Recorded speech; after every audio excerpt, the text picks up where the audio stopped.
Hi, I'm Shakti with Bodhisattva Trading, and welcome to our third installation of our video series, Creating a Singing Bowl Set with Bodhisattva. In our first two videos of the series, we met with Jeff Arimond, a yoga teacher from Manhattan Beach, who came up and requested we put together a custom set based in the Phrygian mode. So we didn't have quite enough of the bowls in stock at that time. 11 months have gone by, and I put aside a few possible candidates for his set to see if there's a fit. So he's coming up today. We're expecting him imminently, and I'm excited to see if they work. We'll find out. Jeff! Shakti, it's been a while. Good to see you. Too long. I know. It's been like 11 months. 11 months. Actually, 11 months and 3 days. I figured it out this morning. Really? Yeah. Come on in. You remember. Thank you. Matt is new with us since you were here last, and this is Tyler, and you remember Sunvo. Hi, Sunvo. Right. So Jeff has brought his bowls, and we're going to go into the studio and set them up, and I've got the other two possibilities waiting in there. We started with the F, and we needed an E, and in the interim, actually what happened was Jeff heard an E flat online and loved it and ordered it, and so he's bringing that back today. Hopefully, you remember that one, right? It doesn't work. No. Her ear's better than mine, that's for sure. Well, we're going to find that out. You know, working with the bowls in 3D and then sound files on a computer, they're really different animals, and although you can tell a lot from the sound files that we create, there's really nothing like having the bowls all in the same space interacting with each other to really find out if they work. You know, it's not just that we're matching the fundamentals on this set, although the set is matched on the fundamentals, but they all have rims, and they all have midtones, and they have to all line up and be happy with one another. So let me grab these guys. You want me to keep recording? Yeah, sure. Do you want to come in and... So here's that other bowl. I'll just put it over here. Okay. Well, let's listen to it. Let's hear what you heard. But it sounds good by itself. It sounds really good. Oh, it was a pretty good bowl, Yeah. as I recall. Mm-hmm.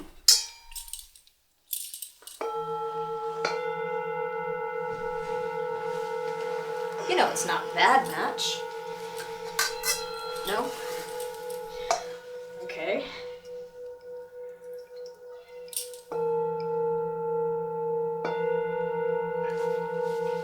Okay then. Doesn't that sound better to you?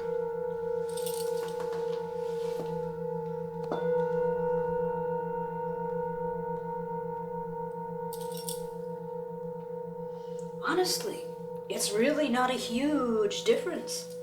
On paper, it's right. Oh yeah. See, it's... Yeah, you can really feel that now that you mention it. You can really feel that quarter tone. Mm-hmm. This bowl was an E minus 10, and it's just a little too, thank you very much. It's just a little too deep. Thanks so much, appreciate it. Okay, so now the question is this B that we were discussing this morning, you're asking, oh, this bowl is so expensive. Why? Well, it's an F minus 4, which is what you need on the rim if you're going to have a B fundamental. This is a clean fundamental. It's a minus 2. It's a dense bowl. It's got to be a dense bowl in order to get those frequencies. It's got to be pretty dense.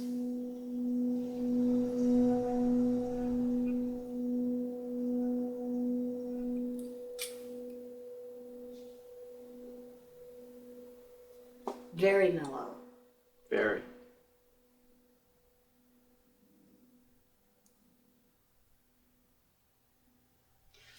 Let's see how it sounds with the set. I want you to hear the F rim. Okay. That's what makes this puppy rare. I was mentioning to you, I only had 4 F rims. And if you don't count quarter tones, I didn't even have that.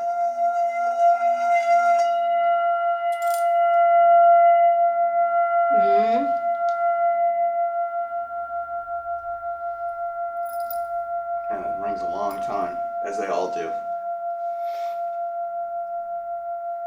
And the balance of the harmonies is so ultra smooth. I was going to say, it doesn't vacillate very much.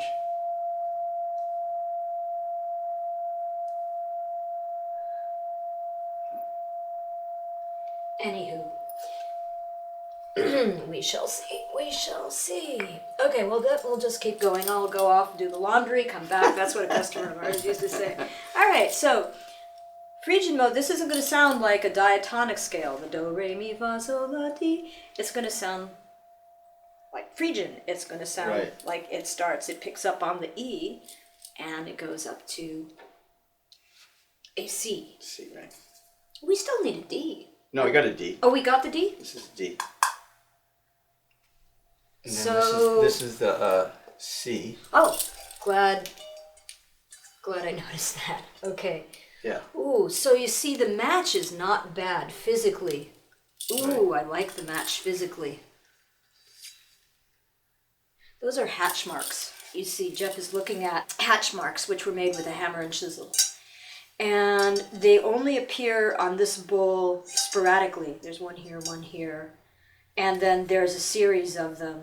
Let's see, 1, 2, 3, 4, 5. And what they were used for, we believe, for tuning. Interesting. So that by creating hatch marks here, it somehow altered the tuning. There's another theory that actually this marked spot where somebody would strike it. I kind of don't think so, because you'd only really need one. And often the hatch marks go all the way around. So I do believe that This one has hatch marks, I believe. The Buddha bowl. It's not unusual. Oh yeah, they're really, really old. There's almost nothing left of them. Yeah, but you see them on this quadrant as well, and then if you turn them around, you'll see sporadic ones all over. So some guy just sat there, he'd do the hatch marks, he'd listen to it, he'd do some more.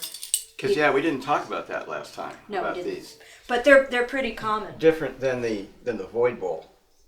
Oh yeah, they never varied. They're very consistent for centuries. The layout of a void bowl is very consistent over time.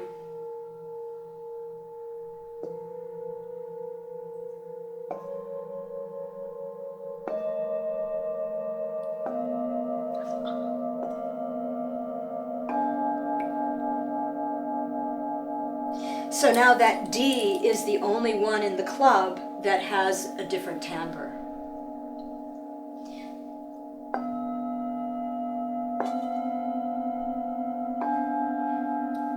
So you notice it at first a little more, but that's because of that very wide sloping wall. It's going to have a different fundamental relative to the higher wall shape, the straighter wall shape. Right, the straighter walls. The rims, let's listen to it. Let's see if the rims are... I love this bowl because of the shape.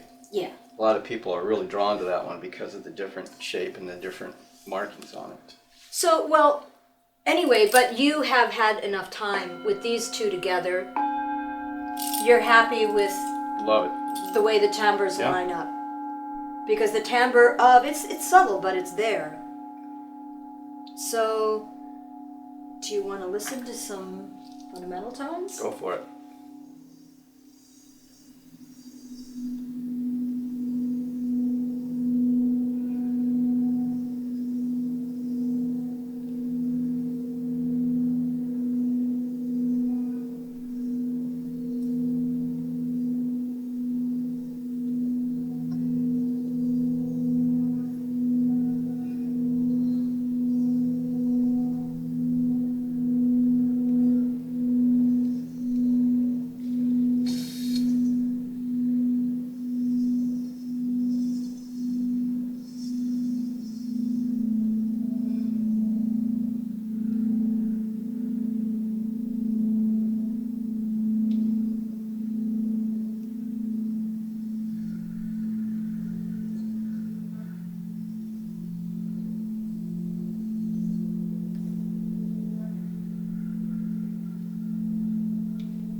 Sounds pretty nice. Mm-hmm. Do you ever get the fundamental with the D?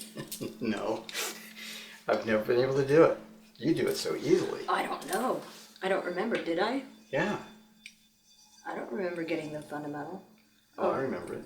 Okay. Well, There it is.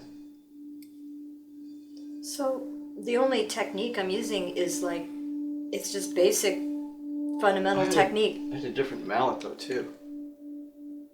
Oh, that's just different color, but No, this this is suede? thinner. Why don't you try it? And we'll hear what a fifth interval sounds like. Breathing. Never been able to do that. Breathing. The fundamental absolutely needs us to be oxygenated. That's it.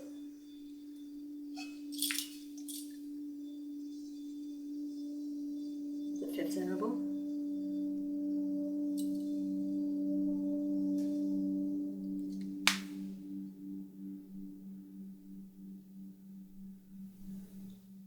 Wow, that was nice.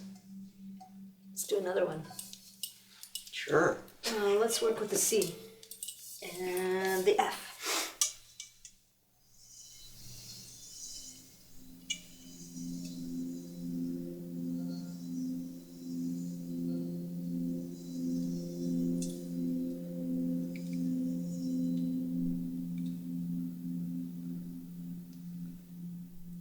I like it. Yay! You like it? I do.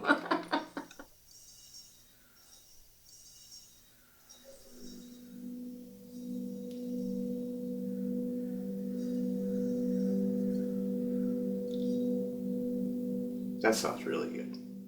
Oh, the thirds are always so sweet. Yeah. Because singing bowls have that edge to them because of the flatted fifths. So when you have the tones really lock into an interval that's as sweet as the third, it's just...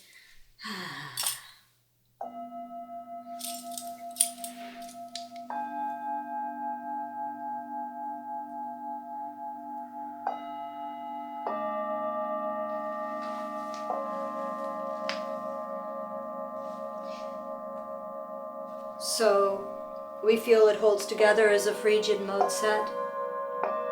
Heck yeah.